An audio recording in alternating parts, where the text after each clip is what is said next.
Yego.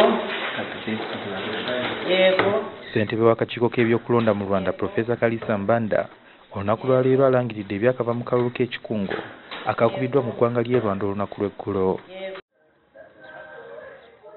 Akalulu kano ak'ekikungo kaadde kagendererwamu okulaba ng'abantu bakkiriziganya n'ababaka ba Paalamenti ku ky'okkola ennongosereze mu ssemateeka okuggyawo ekkomo ku bisanja eby'obwa pulezidenti. Akakiiko k'ebyokulonda olunaku lwa leero nga kalangirira ebivudde mu kulonda kategeezezza ng'abantu abasoba mu bitundu 98 ku buli 100 we bawagidde okukyusa ssemateeka wa Rwanda. 98.3% for yes and for not 1.7% in average. According to these results, the National Electoral Commission declare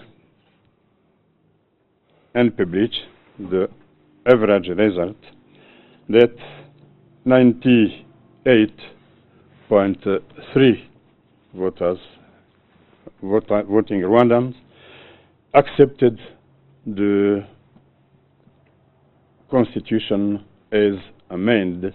Kitegeerekeseeko ng'abantu obukadde 620,000 bwe basobodde okwetaba mu kalulu kano. Abalondedde mu mawanga g'ebweru nabo bawagidde okukyusa ssemateeka. We have the figures from our embassies and the High Commission. For yes, 98.7% and for not 1.3.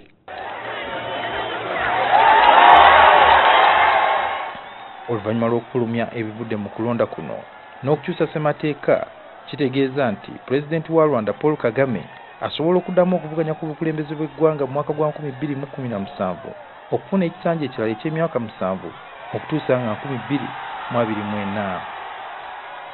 Suhail Mugabi, NTV, Kigali, Rwanda.